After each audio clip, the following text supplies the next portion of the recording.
Hello everyone, my name is Deepak Yadav and this is your glorified classes. तो हम chapter कर रहे हैं एसिड बेसिस एंड सॉल्ट का, जिसमें हम अपना इंडिकेटर्स और एसिड पे वीडियो ऑलरेडी आ चुकी है। अब हम टॉपिक करने जा रहे हैं, वो है हमारा बेस टॉपिक। तो बेसिस के बारे में जितनी भी डिटेल्स होंगी वो हम इस वीडियो के अंदर जानेंगे कि किस टाइप के बेसिस से क्वेश्चन आंसर्स आ सकते हैं आपके एग्जाम में, और बेसिस से रिलेटेड कैसी उनकी केमिकल प्रॉपर्टीज होती हैं, फिजिकल प्रॉपर्टीज होती हैं, बेसिस क्या इंडिकेट करते हैं, रेड से ब्लू में चेंज हो रहे हैं, ब्लू से रेड में चेंज हो रहे हैं, क्या है क्या नहीं है, सारी डिटेल्स के बारे में बात करेंगे अपने इस लेक्चर में। तो चलिए स्टार्ट करते हैं वीडियो। तो जैसा कि आप सब जानते हैं, हमने जब एसिड की स्टार्टिंग की थी तो उसमें मैंने आपको बताया था एसिड का जो टेस्ट होता है वो होता है हमारा सोर टेस्ट, SOUR, यानी कि खट्टापन। खट्टापन से आप समझ गए होंगे, जैसे कि नींबू हो गया हमारा, सिट्रस टाइप के। तो सोर टेस्ट होता है किसका? एसिड का होता है। जबकि अब मैं आपका इसी तरीके से बेसिस का भी स्टार्ट करेंगे। तो बेसिस में क्या है? Bases are those chemical substances which have a bitter taste. तो जैसे उनका सोर टेस्ट होता है एसिड का, वैसे यहाँ पर बेस का टेस्ट कैसा होता है? बिटर टेस्ट होता है। बिटर मतलब क्या हुआ? कड़वा टेस्ट। चाहे तो आप लिख लीजिए यहाँ पे कड़वा टेस्ट, ठीक है। तो बिटर टेस्ट होगा आपका बेसिस का। दूसरी चीज क्या होगी कि जो आपके बेसिस हैं वो रेड लिटमस से ब्लू में चेंज होंगे। एसिड का क्या मैंने बताया था? रेड में चेंज होते हैं। रेड किसका साइन होता है? डेंजर का। और एसिड भी क्या एक तरह से डेंजर है। तो एसिड जो है ब्लू से रेड में टर्न होते हैं, चेंज होता है, जबकि जो बेसिस हैं वो हमारे रेड लिटमस से ब्लू में चेंज होते हैं। तीसरा पॉइंट आता है bases are chemically opposite of acid. Chemically opposite of acid से क्या कहने का मतलब है कि बेसिस जो है, जब आप बेसिस को एसिड में मिला देंगे, अब इन्होंने कहा है केमिकली अपोजिट, तो कोई केमिकल रिएक्शन करनी पड़ेगी। और कोई भी चीज अगर आपके अपोजिट में है, मान लीजिए यहाँ पे एक स्ट्रॉन्गर बंदा है, या फिर मान लेते हैं इसको एसिड है, और अगर इसी का एग्जैक्ट अपोजिट यहाँ पर होगा दूसरा इंसान, जिसको हम बेस कह सकते हैं, अगर ये दोनों आपस में फाइट करेंगे तो एक दूसरे से ये क्या हो जाएंगे? कैंसिल आउट हो जाएंगे। दोनों की ताकत अगर बराबर है तो जीत भी नहीं कोई पाएगा ना हार नहीं कोई पाएगा, बस दोनों जो रिएक्शन होगी इन दोनों के बीच में कैंसिल हो जाएगी। तो यही चीज है कि बेसिस जो है केमिकली अपोजिट ऑफ एसिड का यहाँ पर मतलब, और ये कहना चाह रहा है कि जो बेसिस को जब हम एसिड में ऐड करते हैं तो जो रिएक्शन है वो न्यूट्रलाइज हो जाती है, या फिर कह सकते हैं बेसिस जो एसिड को न्यूट्रलाइज कर देता है, रिएक्शन खत्म कर देता है, कुछ नहीं बचता लास्ट में। जिससे हमारा फोर्थ पॉइंट भी आ रहा है bases can neutralise an acid. Bases जो है एसिड को न्यूट्रलाइज कर देते हैं। आगे आता है all the metal oxides and metal hydroxides are bases. तो जितने भी मेटल ऑक्साइड और मेटल हाइड्रोक्साइड्स हैं वो सारे के सारे बेसिस है। आपको याद ही होगा कि मैंने जब आपको प्रॉपर्टीज ऑफ एसिड्स करवाया था तो उसके अंदर करीब 6 या 7 पॉइंट था, जिसके अंदर मैंने आपको कहा था कि एसिड को जब मेटल ऑक्साइड या फिर मेटल हाइड्रोक्साइड के साथ रिएक्ट करवाते हैं, एसिड को जब मेटल ऑक्साइड के साथ या फिर हाइड्रोक्साइड के साथ रिएक्ट करवाते हैं हम लोग, तो हमें क्या मिलता है? सॉल्ट मिलता है। मतलब क्या है कि एसिड और बेस को जब भी रिएक्ट करवाएंगे तो हमें सॉल्ट मिलेगा। तो यहाँ पे मेटल हाइड्रोक्साइड को ले लेते हैं, जैसे कि NaOH हो गया हमारा। सॉल्ट में तो हमें क्या मिला था? NaCl। और एसिड में हम क्या ले लेंगे? HCl को। तो HCl एसिड हो गया, NaOH हमारा क्या हो गया? मेटल हाइड्रोक्साइड, एक बेस हो गया। तो एसिड और बेस को रिएक्ट करवाया तो हमें क्या मिला? NaCl। और वो सबको पता है कि NaCl हमारा क्या होता है? एक सॉल्ट होता है। तो अब आपको समझ में आ गया होगा कि हम वहां पर जो हमें सॉल्ट मिल रहे थे बार बार, वो किसकी वजह से मिल रहे थे? एसिड और बेस की रिएक्शन की वजह से।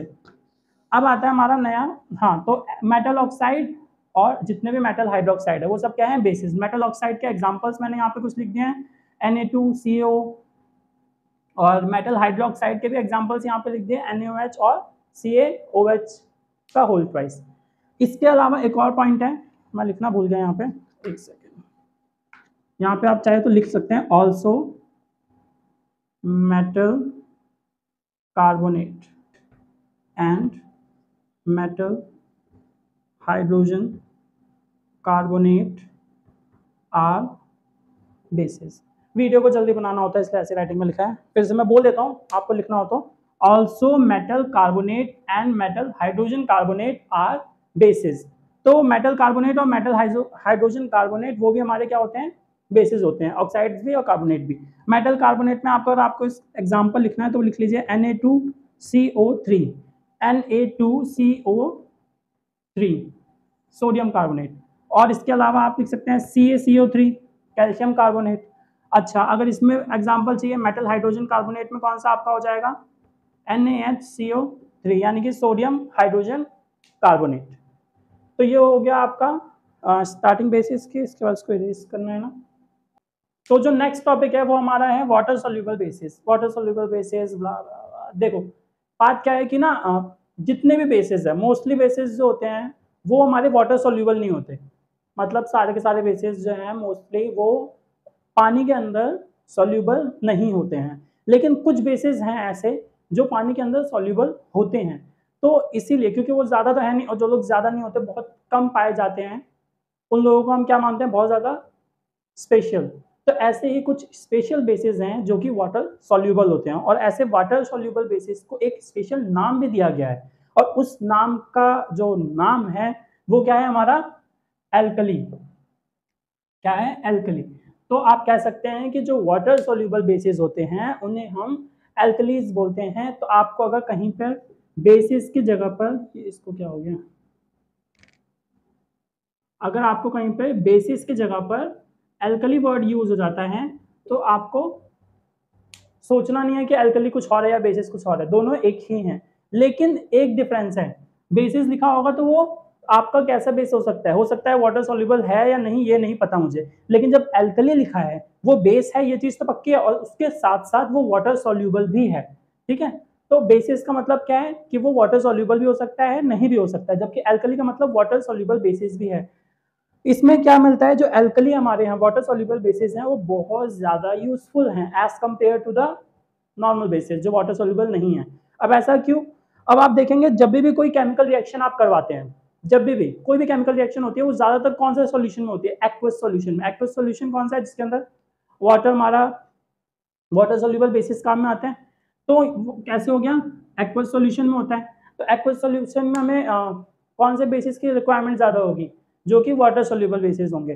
तो इसलिए आपको हम अब जब भी जितना भी डिस्कशन आगे करने वाले हैं बेसिस के बारे में, या अगर कुछ और भी मिलता है आगे एसिड्स और जिस भी बारे में डिस्कशन होगी, लेकिन अभी सिर्फ अगर मैं बात करूं बेसिस की, तो एल्कली के बारे में मैं जितना भी डिस्कशन आगे होगा बेसिस के बारे में, तो वहां पे अगर मैं एल्कली बोलूं तो भी मेरा वाटर सॉल्युबल होगा, और बेसिस की बात करूं तब भी वाटर सॉल्युबल बेसिस की बात ही हो रही होगी वहां पे, क्योंकि हमें जो केमिकल रिएक्शन होगी वो आपको सिर्फ एक्वस सॉल्यूशन में ही मिलेगी। आपके अभी 9th क्लास के अंदर या 10th में आया, 10th ही चल रहा है, हाँ 10th में आपकी ये चीज़। इसके अलावा बेस हो गया।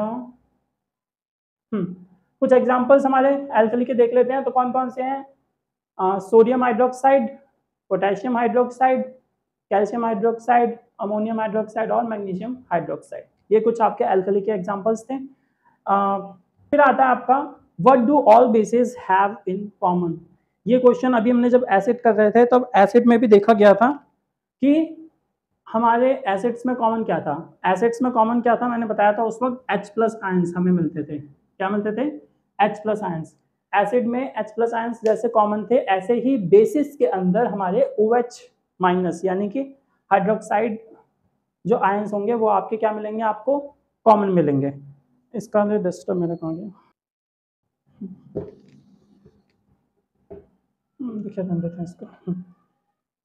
तो मैं क्या बोल रहा था, हाँ, अ बेस इज अ सब्सटेंस, जैसे एसिड की एक अलग से डिफाइन बनी थी ना कॉमन ये H+ आयंस के साथ, वैसे बेसिस की बनी है। A base is a substance which dissolve in water to produce hydroxide ions. तो बेस वो सब्सटेंस होते हैं जो कि वाटर में डिसॉल्व होने के बाद क्या प्रोड्यूस करते हैं, हाइड्रोक्साइड आयन। एसिड जब वाटर में सॉल्यूबल होते थे, मतलब वाटर में जब उनको मिलाते थे तो वो H+ आयंस को छोड़ते थे। तो ऐसे ही यहाँ पर बेस जो है वो आपके क्या प्रोड्यूस करेंगे, OH- आयंस को, या क्या बोल सकते हैं आप उसे, हाइड्रोक्साइड आयंस। तो इसके कुछ एग्जांपल्स देख लें, तो पहला आता है हमारा NaOH जो कि क्या है, सोडियम हाइड्रोक्साइड।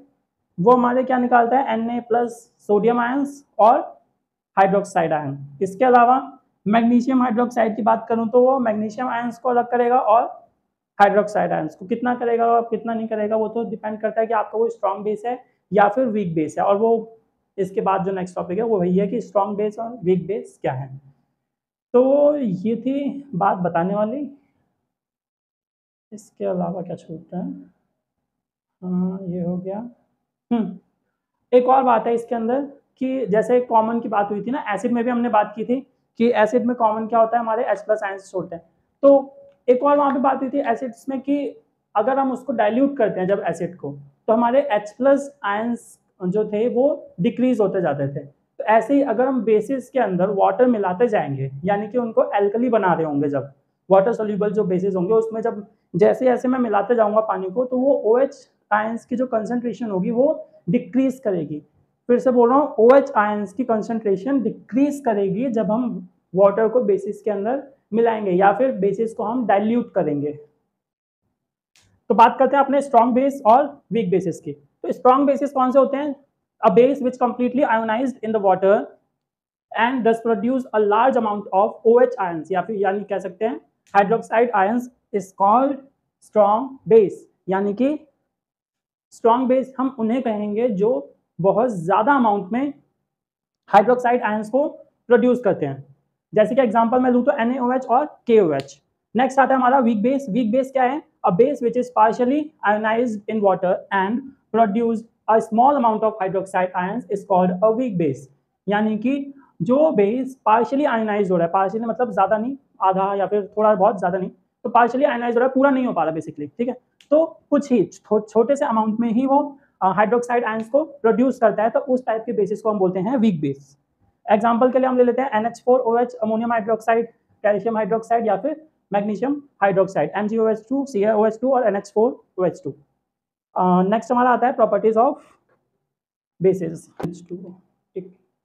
तो अब बात करते हैं प्रॉपर्टीज ऑफ बेसिस की। जैसे प्रॉपर्टीज ऑफ एसिड्स थी, वैसे ही प्रॉपर्टीज ऑफ बेसिस को भी समझना मेरे को नहीं लगता मुश्किल होगा, क्योंकि अगर आपने एसिड वाली वीडियो देख रखी है तो उसके अंदर मैंने प्रॉपर्टीज ऑफ एसिड को ब्रीफली बताया हुआ है। तो और बेसिस तो एसिड से ज्यादा आसान है, तो बहुत ही जल्दी से आप सारी चीजें समझ लेंगे। देखिए, पहली प्रॉपर्टी क्या है? Basis have bitter taste.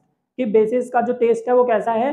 Bitter taste है, जो मैं आपको ऑलरेडी इस वीडियो के लेक्चर के कह सकते हैं, या फिर जो भी कहने का ये वीडियो को या क्लास कह लीजिए, जैसे मर्जी है, उसके स्टार्टिंग में मैं बता चुका हूँ।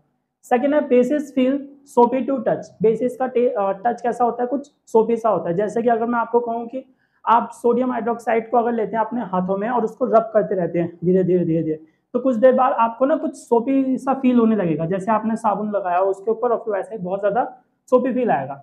नेक्स्ट आता है third, bases turn red litmus to blue. इस पे हम लोग बहुत ज्यादा बात कर चुके हैं, तो मेरे को नहीं लगता इसके अंदर कुछ बताने लायक बचा है बताने लायक। तो bases turn red litmus to blue. Bases जो है वो रेड से ब्लू में चेंज होते हैं। तो होता है bases conduct electricity, they are electrolyte. जैसे हमारे एसिड जो थे वो भी इलेक्ट्रोलाइट्स थे, किसकी वजह से? H+ आयंस की वजह से, उसके अंदर फ्री आयंस घूम रहे थे। ऐसे ही बेसिस के अंदर भी फ्री आयंस जाते हैं, OH नेगेटिव जिसे बोलते हैं, यहाँ पे लिख सकते हैं OH आयंस। तो जिसके अंदर OH आयंस नहीं होंगे वो हमारा बेस नहीं होगा। ऐसे ही bases conduct electricity due to OH ions, तो दे आर इलेक्ट्रोलाइट। इलेक्ट्रोलाइट जो इलेक्ट्रिसिटी को कंडक्ट करते हो। फिफ्थ आता है bases react with some metals to form hydrogen gas. यहाँ पर हाइड्रोजन गैस मेन है। जैसे कि एसिड रिएक्ट करते थे कुछ मेटल्स के साथ, वहां पे सम नहीं था, सभी मेटल्स के साथ रिएक्ट करते थे, हाइड्रोजन गैस तब भी रिलीज होती थी। यहाँ पे बेसिस है, लेकिन ये कुछ ही मेटल्स के साथ रिएक्ट करते हैं, लेकिन जो मेन फंडा है यहाँ पे वो ये है कि हाइड्रोजन गैस रिलीज होती है। तो एग्जाम्पल के तौर पर आप देख सकते हैं, सोडियम हाइड्रोक्साइड को आपने जिंक के साथ जब रिएक्ट करवाएंगे तो हमें क्या मिलेगा? Sodium zincate which is Na2ZnO2 plus H2 gas जो है वो लिबरेट होगी आपकी। फिर 6 पॉइंट आता है bases react with acid to form salt and water. तो बेसिस जो है वो एसिड के साथ रिएक्ट करते हैं, या फिर एसिड जो है बेसिस के साथ रिएक्ट करते हैं, तो वो आपका सॉल्ट बनाता है। ये भी मैं आपको बता चुका हूँ, और एग्जाम्पल के साथ बकायदा मैंने बताया था अभी आपको। NaOH plus HCl gives NaCl plus H2O, water जो भी है वो गायब हो जा रहा है, वो वाला सीन है। अच्छा, आगे आता है बेसिक, उसके अंदर देखा था ना सॉल्ट और वाटर। NaCl जो था वो सॉल्ट था, वाटर जो था वो अपना H2O में होके निकल लिया। लास्ट में बचता है अपना last point, bases react with non metal oxides to form salt and water. तो किसी भी बेस को उठा लेते हैं, जैसे कि कैल्शियम हाइड्रोक्साइड को मैंने उठाया, और उसको नॉन मेटल ऑक्साइड क्या है? यहाँ पे कार्बन डाइऑक्साइड जो है क्या है? नॉन मेटल ऑक्साइड है। टू फॉर्म सॉल्ट, सॉल्ट क्या मिला हमें? Calcium carbonate plus water. तो तो अब आप कमेंट में लिख के बताइए कि ये रिएक्शन को देखकर आपको क्या याद आ रहा है, ये रिएक्शन कौन सी रिएक्शन है, इस रिएक्शन का क्या नाम है, अगर आपको इससे कुछ भी रिलेटेड याद आता है तो। अब नेक्स्ट टॉपिक होगा आपका यूजेस ऑफ बेस। तो चलिए स्टार्ट करते हैं। तो यूजेस ऑफ बेसिस सिर्फ 5 हैं। कौन कौन से पे बात करते हैं? Sodium hydroxide is used in manufacture soap, paper and a synthetic fibre called Ryan. तो सोडियम हाइड्रोक्साइड को हम क्या बनाने में यूज कर रहे हैं? सोप, साबुन जो हो गया, अपना पेपर हो गया, और एक सिंथेटिक फाइबर होता है Ryan. Calcium hydroxide is used in manufacture of bleaching powder. Bleaching powder सबको पता ही होगा, वो किससे बन रहा है? हमारा कैल्शियम हाइड्रोक्साइड से। नेक्स्ट आता है magnesium hydroxide is used as an antacid to neutralise excess acid in the stomach and cure indigestion.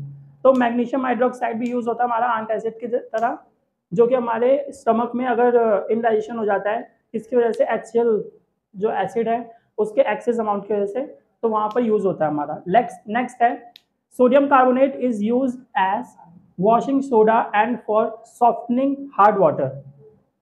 तो सोडियम कार्बोनेट जो है वॉशिंग सोडा की तरह यूज होता है for softening the hard water. Hard water को थोड़ा सा सॉफ्ट, हार्ड वाटर मतलब जिसमें नमक का अमाउंट थोड़ा ज्यादा हो, ठीक है। नेक्स्ट है sodium hydrogen carbonate use as baking soda in cooking food. Baking soda की तरह यूज होता है खाना बनाते वक्त, और इसके अलावा ये इसी से बेकिंग पाउडर भी बनता है, इसके अलावा एंटासिड भी बनता है इसी से, इसके अलावा मैग्नीशियम हाइड्रोक्साइड से भी एंटासिड बनता है। लेकिन जो मेन आपको मिल जाएगा आराम से सोडियम हाइड्रोजन कार्बोनेट, उससे भी इंडाइजेशन में जो हेल्प करता है ना हमारा एंटासिड, वो भी सोडियम हाइड्रोजन कार्बोनेट से ही बनता है और मैग्नीशियम हाइड्रोक्साइड से ही बनता है। तो ये था हमारा यूजेस ऑफ बेसिस, और ये हमारा लास्ट टॉपिक था। तो इसी के साथ जो बेसिस का टॉपिक है वो यहाँ पर खत्म होता है।